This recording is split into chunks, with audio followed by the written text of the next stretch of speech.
My name is Lena, and I didn't plan for any of this to happen. Not the sleepless nights, not the constant shadow at my side, and definitely not the moment I let him climb into my bed that night, the moment that changed everything. It was early autumn when I first brought Rufus home. The air was cooling fast, sharp enough to bite my skin each time I stepped out onto the balcony to smoke. I just moved into a small apartment on the edge of town, the kind of place that echoed when you dropped a spoon, where the walls were too white and the neighbors were always quiet. I told myself I wanted silence. But really, I just didn't want to hear his voice anymore, my ex-boyfriend's laughter.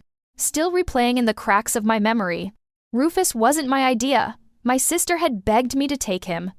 She said he was too sensitive for the shelter, too human in his eyes. I remember laughing at that. Human eyes, what does that even mean? But when I first saw him, something inside me stopped moving. He was big, with a rough coat of deep golden brown and eyes the color of wet soil after rain. Not the bright, eager eyes of a puppy, but the kind that had seen things, the kind that listened before they judged. He didn't bark when I approached, didn't wag his tail. He just stared at me through the bars, as if he already knew who I was, what I'd lost, what I didn't say out loud. The shelter volunteer told me his story found wandering the outskirts of an industrial site, half-starved, a collar embedded in his neck, as if someone had tried to erase him. But he survived, and now he was here, waiting. I brought him home that evening. He didn't hesitate, he walked straight into the apartment, sniffed the corners, and then sat down in the middle of the living room like he'd lived there forever. That night, for the first time in months, I didn't feel alone, but I also didn't sleep. I could hear his breathing in the dark, slow, steady grounding. And every time I turned, his collar jingled faintly, reminding me he was there. It was strange, having another heartbeat so close after so long. I thought I'd grown used to silence, but that night I realized silence had never been peace, it was emptiness, pretending to be calm. For the first week, Rufus slept on the floor beside the bed. I'd wake up in the early hours, catch his eyes glinting in the moonlight, watching me quietly. It didn't scare me. If anything, it felt like he was guarding something maybe, or the fragile quiet we were both trying not to break. Then came the night he climbed up. It was raining hard. The kind of rain that feels personal, angry, relentless, like it's trying to wash something away. I'd left the window open, the curtains swaying gently, the smell of wet earth drifting in. I couldn't sleep. I'd been scrolling through my phone, rereading messages I should have deleted weeks ago. You're too much sometimes. I just need space. You'll find someone who can handle you better. Those words had become a storm inside me long before the rain began. Rufus was lying by the bed, but he must have sensed it, the tightness in my chest, the quiet tremor in my hands. He lifted his head and looked at me. I swear, there was something ancient in his gaze. Then, without a sound, he got up, circled once, and jumped onto the mattress. I froze. He didn't touch me. Just lay down beside me, his body curved along mine, his fur still damp from the last walk. I could feel the weight of him, solid, grounding. His warmth radiated like a silent confession. And that was it. That was the moment. The mistake.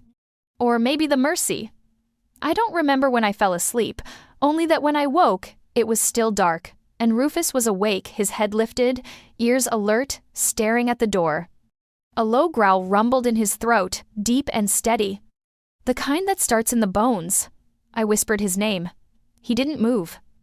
Something in the hallway creaked a slow, deliberate sound. My heart tripped. The building was old. It made noises, I told myself, but Rufus's hackles were up now, a faint snarl curling at the edge of his mouth. The rain hammered harder. A flash of lightning sliced the room in half, and for a second, I could have sworn I saw a shadow move across the door, too quick to be sure. Then everything went quiet. He didn't relax until minutes later. When he finally lay down again, his body was tense, eyes still open. I turned toward him, whispering, "It's okay, boy," though my voice trembled. I wanted to believe it. But deep down, I knew something had shifted that night. After that, Rufus wouldn't leave my side, not even for a second. When I showered, he waited outside the door. When I cooked, he lay near my feet, following every step with quiet precision. At first, it was comforting. I told myself he was adjusting. Dogs do that, they attach. But then, little things began to change. He'd bark suddenly, staring at the corners of the room where there was nothing but air. He'd press his body against mine at night, so close that I could feel his heartbeat echoing through the mattress. Sometimes, I'd wake up to find his head resting on my chest, his eyes half open as if he'd never truly slept. And sometimes, I'd feel like someone else was in the room, not visible, but felt. Like a whisper brushing against my skin. I didn't tell anyone. My sister already thought I was too fragile. "You just need time," she'd said when I moved out. "Don't isolate yourself again." But that was the thing, I didn't feel isolated anymore. I felt watched. Still, I couldn't be angry at him. He hadn't done anything wrong. If anything, he was saving me from myself. On the nights when I couldn't stop crying, when the memories came rushing back like a flood, Rufus would push his head under my arm, forcing me to touch him, to breathe. His fur always smelled faintly of rain and pine wood. I'd bury my face in it until the ache softened. He was my anchor, my tether to something real. But with every night he spent in my bed, something in me grew quieter. It wasn't peace. It was surrender. I started skipping social events, ignoring calls, making excuses not to leave him alone. The outside world felt too sharp, too loud. Inside the apartment, everything was muted, a cocoon of dim light, the hum of the fridge, the rhythmic rise and fall of Rufus's breath beside me. Sometimes I'd talk to him full conversations, as if he could understand. "You're the only one who gets it," I'd whisper, and maybe he did. One night, about 2 weeks after he first climbed into bed, I woke to a sound that didn't belong, a soft metallic click. Not from the rain this time, or the heating pipes. It came from the door. Rufus was already up before I even processed it, standing rigid at the edge of the bed. He growled again, low and dangerous, eyes locked on the darkness. I held my breath. The doorknob trembled just once, then silence. I don't know how long I sat there, frozen, my hand clutching the blanket like it could protect me. Eventually, I reached over and switched on the lamp. Rufus didn't move until I did. I got up, walked to the door, my heart thudding like a second heartbeat. I turned the lock, it was still latched. "See?" I whispered shakily, looking down at him. Nothing there. But he didn't believe me. For the next hour, he stayed by the door, his body coiled, listening. Every creak of the old floorboards made him stiffen. And when he finally came back to bed, he didn't lie beside me. He lay on top of me, his chest over mine, his weight pressing me down. It wasn't heavy in a painful way, but it felt deliberate, protective. And somehow, I fell asleep like that, wrapped in warmth, fear, and something that felt dangerously close to love. The next morning, I found scratches on the outside of the doorframe. Small, fresh, like someone had tried to pry it open. My stomach dropped. I told myself it must have been nothing, maybe the wind, maybe a prank.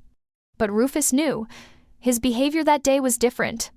He stayed alert, followed me everywhere, refusing to eat until I sat beside him. That evening, as I brushed my teeth, I caught his reflection in the mirror sitting behind me, still as a statue, staring straight at the door again. I didn't even finish brushing. I turned off the light and went straight to bed. The air that night was thick, heavy with something unsaid. I could feel it pressing on my skin like humidity, even though the window was open. Rufus climbed up beside me before I could say a word. His head rested near my shoulder, his body curved against mine like a question he couldn't ask.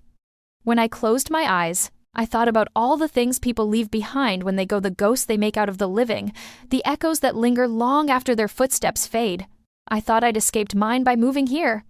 But maybe you can't escape what you carry inside. I woke to the sound of my own name. At least, I think I did. It was soft, a whisper, so faint I could have dreamed it, but Rufus's ears twitched. He lifted his head again, muscles tense, eyes glowing in the dim light from the street lamp outside. He didn't growl this time. He just stared at the door again, the same door. I wanted to move, to turn on the light, but my body refused. It was as if the whole room was holding its breath. Then came another sound, a soft, dragging shuffle outside, slow, purposeful. Rufus stood up, a low rumble building in his chest. My throat closed. The footsteps stopped right outside the door. I didn't breathe. Then nothing. No sound, no movement. Just silence again. When I finally gathered the courage to switch on the lamp, Rufus barked once sharp, explosive, like a gunshot. My heart leapt, but there was no one there. No shadow under the door. Only the echo of his bark and the rain beginning again outside. I stayed awake until morning. Rufus didn't leave his post until the first light slid through the curtains. By then, the scratches on the doorframe didn't look like an accident anymore. That day, I called my sister. I didn't tell her everything, just said there'd been a noise, maybe someone trying the door. She told me to install a new lock, to call the landlord, to maybe get security cameras. I promised I would. I didn't, because deep down, I didn't trust anyone else to protect me like Rufus did. That night, I let him back in the bed without hesitation. When he curled against me, I felt something break open a strange, tender ache I hadn't realized I was still carrying. I whispered, "Thank you." He didn't move, but I swear his breathing changed slower, calmer, like he understood. I drifted off to sleep, wrapped in the rhythm of it, but somewhere between dreaming and waking, I felt a change. His warmth was gone. I opened my eyes to darkness. The space beside me was empty. "Rufus?" I whispered. No sound. I sat up, my pulse racing. The door was open just slightly, enough for a sliver of hallway light to seep through. I froze. I could hear him growling softly from the living room. When I stepped out, barefoot, the floor was cold against my skin. He stood near the window, fur bristling, eyes locked on the outside. I followed his gaze. A figure or maybe a shadow moved past the glass. Then it was gone. My breath caught. My body wanted to scream, to run, to do anything, but Rufus didn't move. He just stood there, unblinking, as if daring the darkness to come closer. And that's when I realized something I hadn't before. He wasn't afraid. He was protecting me. When the figure disappeared, he turned toward me slowly, his eyes softer now, almost apologetic. He walked over, pressed his head against my leg, and let out a long, trembling sigh. I knelt down, my hands in his fur, whispering over and over, "It's okay. It's okay." Though we both knew it wasn't. That was the night everything changed between us. He wasn't just my dog anymore. He was something else, something that had decided, in his quiet, wordless way, that my safety was now his to guard. And I didn't realize then, as I lay back in bed with him curled against me, that once you let someone or something take on that kind of responsibility for you, you don't get it back. Not easily. Not ever. That night, as sleep finally dragged me under, his breathing blended with the sound of the rain, and for the first time in months, I didn't dream about my ex, or the silence, or the empty bed. I dreamed of a forest dark and endless, with Rufus walking just ahead, glancing back to make sure I was still following. And even in my dream, I could feel it, the weight of his loyalty, the cost of being saved. When I woke that morning, sunlight poured into the room like it had been waiting all night to cleanse what happened. Rufus was still beside me, his head resting against my thigh, eyes half open but heavy with exhaustion. I reached down and touched the spot behind his ear, the one that made him sigh every time. He didn't move. He just pressed closer, like the world outside that window was still too much to trust. The dream lingered even after I got up. The forest, the rain, the way Rufus kept glancing back, it stayed with me like a memory instead of something imagined. The kind of dream that leaves a scent behind. I showered, dressed, tried to pretend things were normal, but everything in the apartment felt charged, like static before a storm. Even the air hummed differently. That morning I found the window latch slightly open. I didn't remember opening it. Maybe I had the night before. I told myself that, again and again. Until it felt real. Still, I locked it tight. The scratches on the doorframe were still there, faint but undeniable. I ran my fingers over them until my skin tingled. Rufus stayed near me all morning. When I made coffee, he sat in the kitchen doorway, watching every movement.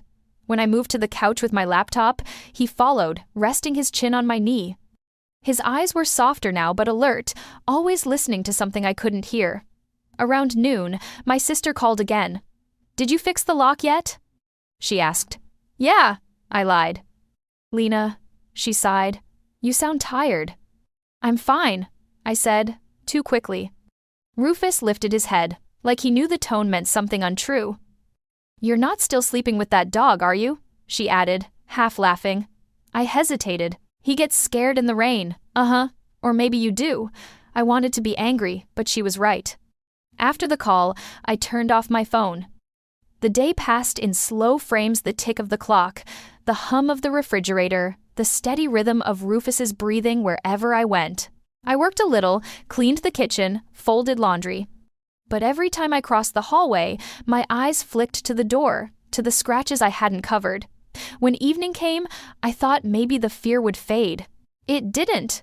It started with the ceiling light flickering once, twice, then steady again. The sound of the wind outside deepened, brushing against the walls like a whisper. Rufus sat up straight, his body tense, ears pricked toward the window. I paused. "It's just the wind," I said out loud, though I wasn't sure who I was trying to convince. He didn't look away. The night pressed closer. I cooked pasta, turned on music, tried to fill the room with noise and warmth. Rufus ate reluctantly, his eyes never leaving the dark window. When I reached for his bowl, his body stiffened. Not aggressive, just warning, protective. I knelt down and stroked his neck. "You're okay," I whispered. "We're both okay." He exhaled, long and slow, and leaned into my hand. Later, I sat on the couch with a blanket, scrolling through nothing, pretending to read. Rufus lay across my feet. His weight grounded me. Every time I tried to shift, he moved with me, as if making sure no space grew between us. By midnight, I couldn't fight the fatigue anymore. I brushed my teeth, checked the door twice, then turned off the lights. Rufus climbed onto the bed before I even lay down. His head rested near my ribs, the warmth of his body seeping into mine. I stared at the ceiling, counting the seconds between thunder and lightning. The storm outside had found its rhythm again, soft rain, gentle wind. I told myself we'd be fine, but sometime deep in the night, I woke to a sound that didn't belong. Not the rain, not the usual creaks of the building. It was a soft, deliberate thud from the hallway. Rufus's head lifted instantly.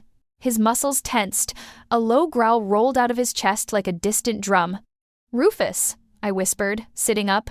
My throat felt dry, my heartbeat too loud. He didn't look at me. His gaze was fixed on the door again. His fur along the spine bristled under my hand. Another sound, a soft drag, like something being pulled across the floor. The air thickened. The apartment that had once been too quiet now felt like it was holding a breath waiting. Rufus moved first. He jumped off the bed, landing without a sound. I followed, slower, the floor cold beneath my feet.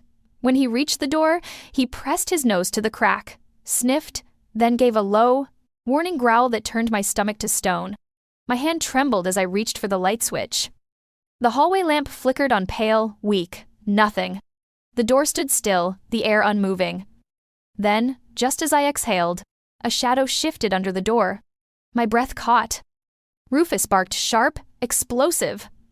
I stumbled back, heart pounding so hard I thought I'd faint. But the shadow vanished. No footsteps, no sound of retreat. Just gone. I stayed awake until dawn again. Rufus didn't sleep either. When the morning came, I called the landlord. I told him I thought someone had been trying the door at night. He promised to look into it, but I heard the indifference in his tone. "Probably just kids," he said. I wanted to believe that. I wanted to laugh it off. But then he said something that made my stomach drop. "You're the only tenant left on that floor. You know that, right?" I didn't answer, just hung up. That evening, I couldn't stand the thought of staying there. I took Rufus out for a long walk, longer than usual. The park was almost empty, washed in the pale gold of early evening. Leaves whispered underfoot. Rufus stayed close, occasionally brushing against my leg as if to remind me he was there. For the first time in days, I felt my shoulders loosen. I even smiled when he chased a squirrel up a tree, his tail wagging wildly. For a moment, he looked like an ordinary dog again, not the silent guardian from my nightmares. But then, as we headed home, he stopped suddenly. Every muscle in his body went rigid. His head turned slowly toward the line of trees by the road. I followed his gaze, nothing there. Just trees, shadows, the wind. Then, out of the corner of my eye, I saw it. A flicker of movement. A dark figure between the trunks. Watching. I froze. My throat tightened. Rufus growled, a deep sound that vibrated through the leash. The figure stepped back into the shadows and vanished. I didn't run. I couldn't. I just walked home, forcing each step to stay even, my pulse roaring in my ears. When we reached the apartment, I locked the door, then slid a chair under the handle. Rufus paced for nearly an hour before he finally settled, lying across my feet again. I didn't sleep that night. The next morning, I found paw prints by the window too small to be Rufus's, too smudged to belong to any animal I knew. By then, I'd stopped trying to make sense of it. Fear had become part of the air I breathed. And yet, through all of it, Rufus was constant quiet, patient, unwavering, days blurred together. I started noticing how he reacted to things before they happened. He'd lift his head seconds before the phone rang. He'd move to the door just before someone knocked. Sometimes, he'd stare into empty space, tail low, as if hearing something I couldn't. One evening, while I was washing dishes, I dropped a glass. It shattered across the floor. Before I could even flinch, Rufus was beside me, pressing his body against my legs, pushing me backward away from the shards. It wasn't instinct. It was intention. I sank down to the floor and wrapped my arms around him. The warmth of his body against mine was the only thing that felt real anymore. I don't know what's happening to me, I whispered. But don't leave me, okay? He pressed his head into my chest, breathing slow and deep. That was his answer. That night, I dreamt again. The same forest, darker now. This time, I could hear something following us, footsteps behind the trees. Rufus kept looking back, growling softly. I woke up with tears on my face. 2 days later, everything broke. It was late. Past midnight. The world outside was silent except for the wind. I'd fallen asleep on the couch with Rufus curled against me. A sound jolted me awake, not from the hallway this time.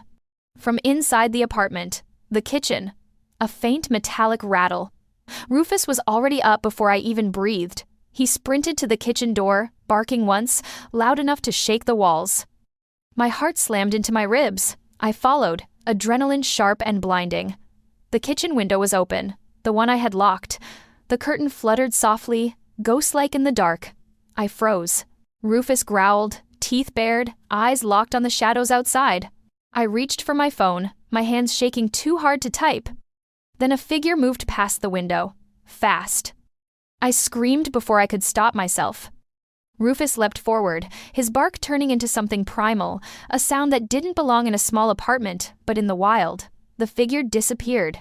Footsteps running, retreating into the night. I called the police. They arrived 20 minutes later. I must have looked insane barefoot, trembling, clutching Rufus like a lifeline. They searched the area, found the window screen pried loose. Probably just a break-in attempt, one of them said. You were lucky to have this guy. Lucky. When they left, I locked every door, every window. Rufus finally relaxed, his body sinking beside me, his fur damp with sweat or rain, maybe. I held his face in my hands and whispered, "You saved me." His eyes met mine, calm, steady, knowing. The next morning, I could barely stand. Exhaustion had turned everything into fog. But beneath it, something new lived, a quiet gratitude, tangled with guilt. I'd brought him into my life to fill a space, to soothe my loneliness, but he'd done more than that. He'd protected me when no one else could. As the day went on, I started noticing the small things again, how he always positioned himself between me and the door, how he scanned the windows before lying down, how he never truly slept unless I did. He wasn't guarding the apartment, he was guarding me. And I started to realize something else. Maybe he'd been trying to tell me all along. Every bark, every growl, every sleepless night, they weren't warnings. They were messages. I just hadn't been listening. That night, when I turned off the lights, I didn't fight it anymore. Rufus climbed into bed beside me, head resting on my arm. His breathing was slow, heavy with trust. Outside, the street was quiet again. But I knew better now. Quiet didn't mean safe. Quiet was what came before. Things moved again. As I lay there, staring into the dark, I felt a strange calm wash over me. Not peace, something else. Something closer to surrender. I whispered, "Whatever happens, we face it together." Rufus shifted, pressing closer, his heartbeat steady against mine. For a long time, We just lay there, two survivors, caught between fear and faith, listening to the wind push against the windows.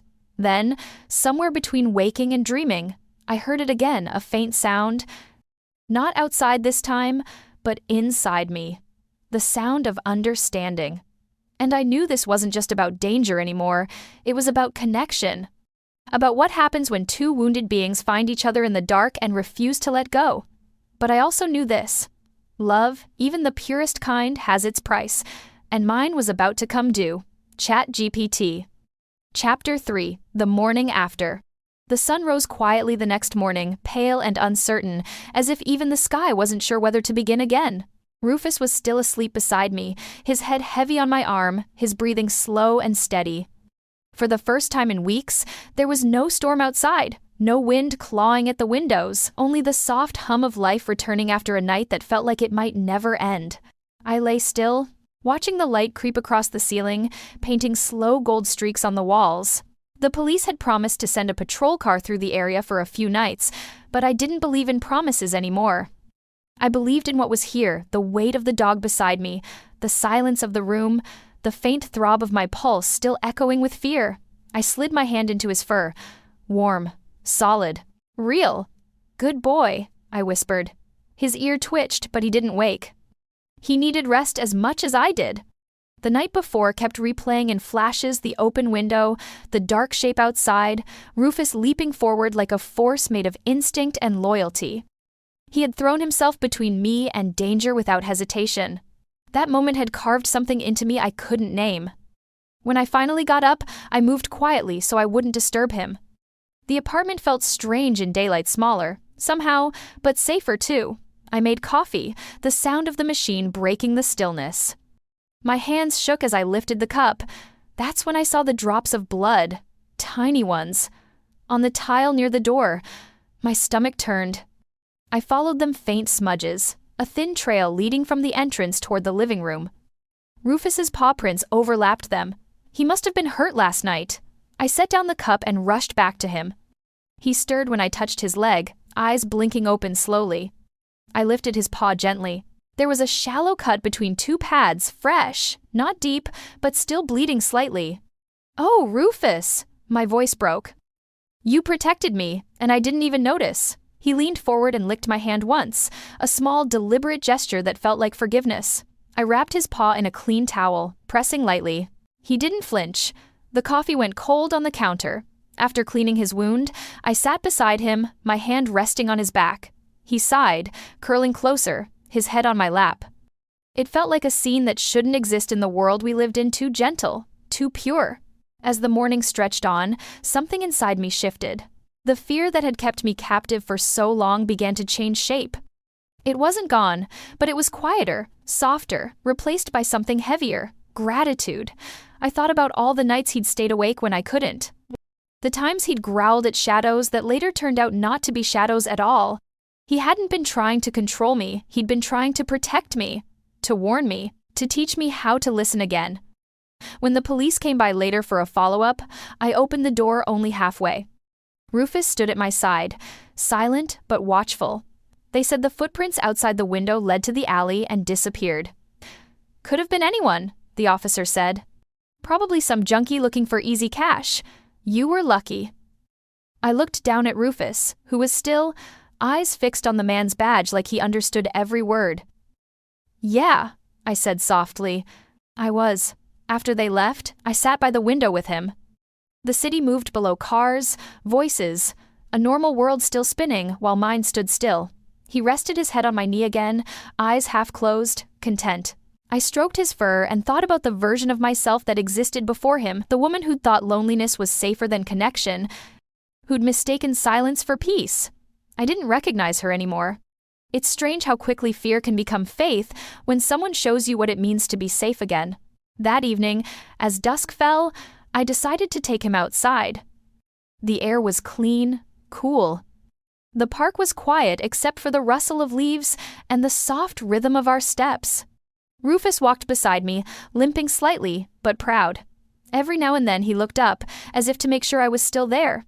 We reached the clearing by the lake, our usual spot. The water shimmered faintly, rippling with the reflection of fading light. I sat on the bench, and he lay beside my feet, sighing.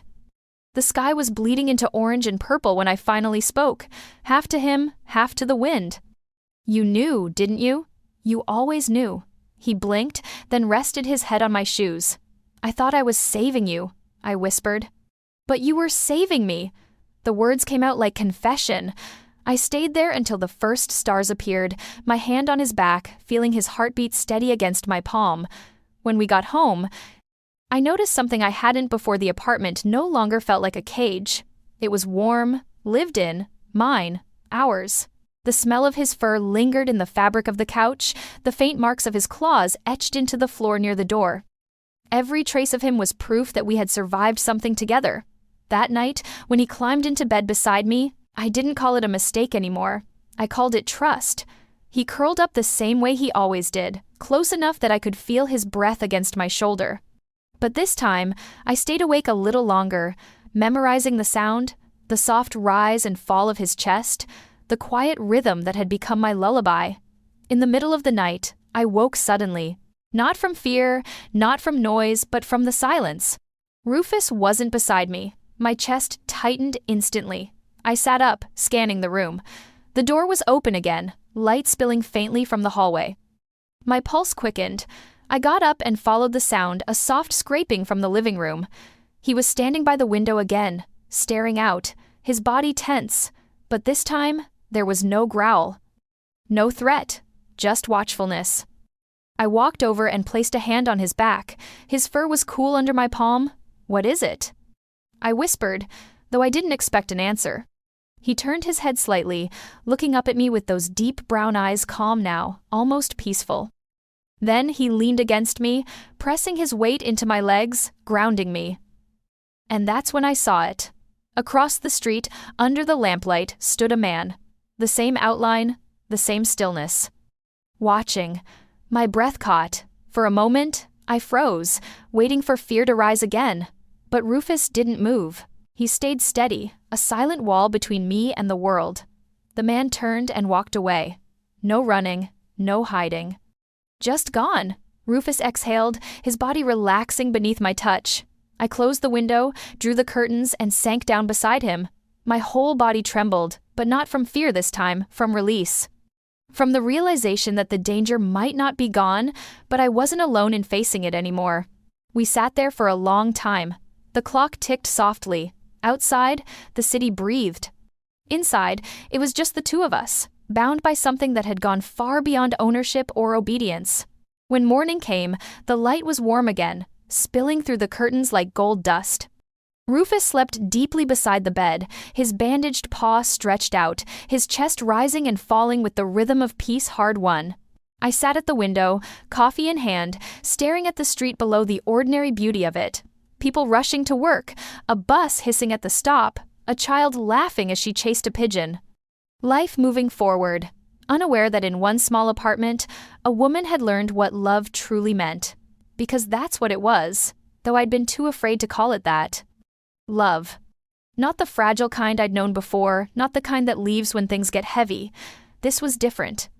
This was wordless, solid, made of fur and trust and sleepless nights. Made of growls that meant stay safe and silence that meant I'm here. Later that week, I took him to the vet to check his paw. The cut was healing fine.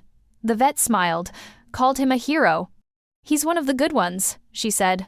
I nodded, my throat too tight to answer.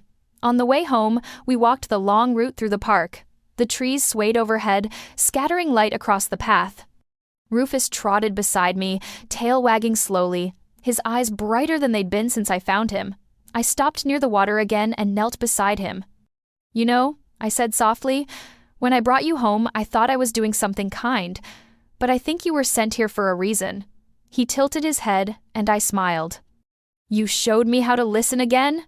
How to be brave." The wind rustled through the leaves, carrying the faint smell of rain. That night, I left the window open a little wider. Not out of carelessness, out of trust. The world was still uncertain, still filled with things that could go wrong. But I'd learned something from Rufus. Fear isn't the absence of safety. It's the sign that something is worth protecting. When I climbed into bed, Rufus followed, curling against me with a soft sigh. I turned off the lamp and watched the shadows shift across the ceiling. I thought about how everything had started one impulsive decision, one lonely night, one heavy-hearted woman letting a rescue dog share her bed because she couldn't bear the emptiness anymore. It had felt like a mistake then, but now I knew better. Sometimes the things that seem like mistakes are just beginnings in disguise. Rufus stirred in his sleep, one paw twitching like he was chasing something in a dream. I smiled, my hand resting lightly on his back. "You did good, boy," I whispered. Outside, the rain began again, soft and steady, not angry this time, cleansing. The kind that washes the world clean. I closed my eyes and let it all fade. The fear, the noise, the what-ifs. All that was left was the warmth beside me, the slow, rhythmic beat of his heart against mine. And somewhere between the fading thunder and the hush of morning, I finally understood what he'd been trying to tell me all along. That love doesn't always come in words. Sometimes it comes in a growl, in a watchful stare, in a body pressed close in the dark, when the world outside feels too heavy. That safety isn't about walls or locks, it's about trust, and that sometimes, the biggest mistake you can make is the one that saves you. When dawn returned, Rufus lifted his head and looked at me. His eyes, soft and clear, caught the light in a way that made the whole room glow. I smiled through the quiet ache in my chest. "Yeah," I whispered. "I know." He rested his head back down, and I lay beside him, both of us sinking into the calm that comes after surviving the storm. The city outside began to wake, buses groaning, doors opening, footsteps echoing on wet pavement. But inside, it was still and warm, filled with the soft sound of breathing. And as the morning light spread across the bed, I realized I didn't need to run anymore. I didn't need to rebuild the walls I'd once lived behind, because letting him into my home, my space, my bed hadn't been the biggest mistake. It had been the beginning of finding my way back to myself. And as Rufus shifted closer, his fur brushing against my arm, I closed my eyes, smiled, and let the day begin.